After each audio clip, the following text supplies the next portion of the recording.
Second video ಮಾಡ್ತಾ ಇದ್ದೀನಿ. So scam alert ಬಗ್ಗೆ. ಸೊ ಈ ಥರ ಒಂದು ಸ್ಕ್ಯಾಮ್ ಬಗ್ಗೆ ನನಗೆ ಡೀಟೇಲಾಗಿ ಎಕ್ಸ್ಪ್ಲೈನ್ ಮಾಡಿ ನಾವು ಲಾಯಲ್ ಆಗಿದ್ದೀವಿ ಅಂತ ಹೇಳಿ, ಸೊ ನಾನು ಇದು ಫೋಟೋ ಆ್ಯಡ್ ಮಾಡ್ತೀನಿ. ಅವ್ರ ಮೆಸೇಜಸ್ ಮೂಲಕ ನನಗೆ ರಿಪ್ಲೈ ಮಾಡಿರೋದು.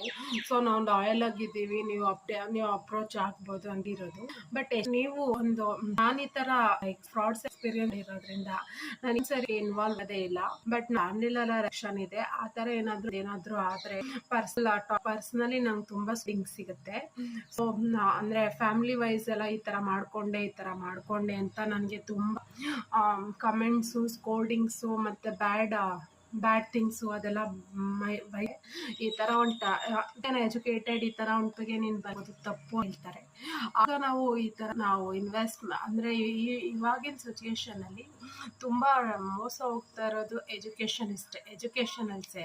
ಸೊ ಆ ಥರ ನಾನು ಈ ಥರ ಒಂದು ಸಣ್ಣ ಪುಟ್ಟ ಸ್ಕ್ಯಾಮಲ್ಲಿ ನಾನು ಸಿಗಾಕೊಂಡು ಮೋಸ ಹೋಗಿರೋದ್ರಿಂದ ಸೊ ನನಗಿದು ಅರಿವಾಯಿತು, ಪಕ್ಕ ಇದು ಸ್ಕ್ಯಾಮ್ ಅಲರ್ಟೆ. ನಾನು ಕಾರ್ಯಪ್ರವೃತ್ತಿ ಆಗಬೇಕು, ಅಟೆನ್ಷನ್ ಸೀಕ್ ಆಗಬೇಕು ಅಂತ. ಸೊ ಎಷ್ಟೊಂದು ಜನಕ್ಕೆ ಈ ಥರ ಅಪ್ರೋಚ್ ಮಾಡ್ತಾರೆ. ನಂಗೆ ತುಂಬ ಕಾಲ್ಸ್ ಬರುತ್ತೆ ಸ್ನೇಹಿತರೆ ಇದ್ರ ಬಗ್ಗೆ.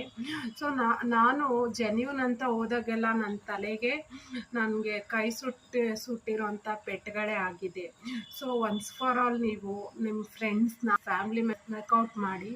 ಸೊ ಫಸ್ಟ್ ಹೇಳೋದು ಇದು ಸ್ಕ್ಯಾಮೇ ಟ್ರೈ ಮಾಡಬೇಡ ಅಂತ, ಫ್ರೆಂಡು ಮತ್ತು ಫ್ಯಾಮಿಲಿ ಮೆಂಬರ್ಸ್ ಎಲ್ಲಾನು. ಸೊ ನೀವು ಯಾವುದೋ ಒಂದು ಕಾರಣದ ವ್ಯಕ್ತಿಗೆ ಅಂದರೆ ನನ್ನ ನಂಬರ್ಸ್ ಮೂಲಕ, ಫೋನ್ಪೇ ಮೂಲಕ ನೀವು ಅಮೌಂಟ್ನ ಪೇ ಮಾಡಿಬಿಟ್ರಿ ಅಂದರೆ ಅವ್ರ ಹತ್ರ ಎಷ್ಟು ಸತ್ಯತೆ ಇರುತ್ತೆ ಅಂತ ನೀವು ಅರ್ಥ ಮಾಡ್ಕೊಳ್ಳಿ. ನಾನು ಕೆಲವೊಂದಿನ ಡಿಪ್ರೆಷನ್ಸ್ ಆಗಿ ಈ ಥರ ಸ್ಕ್ಯಾಮ್ ಅಲರ್ಟಿಂದ ಪೆಟ್ಟು ತಿಂದು, ಫ್ರಾಡರ್ಸಿಂದ ಪೆಟ್ಟು ತಿಂದು, ಸ್ಕ್ಯಾಮ್ ಅಲರ್ಟಿಂದ ಜಾಗೃತಳಾಗಿ ಈ ಥರ ಒಂದು ಟ್ರ್ಯಾಪ್ಗೆ ನಾನು ಬಲಿಯಾಗೋಳಲ್ಲ. ಸೊ ಈ ಥರ ಒಂದು ಟ್ರ್ಯಾಪಿಂದ ನಿಮ್ಮ ಮಾನಸಿಕ ಡಿಪ್ರೆಷನ್ಸ್ನ ನೀವು ಸರಿ ಮಾಡ್ಕೊಳ್ಳಿ. ಈ ಥರ ಒಂದು ಟ್ರ್ಯಾಪ್ಗೆ ಪದೇ ನೀವು ಒಳಗಾಗಬೇಡಿ.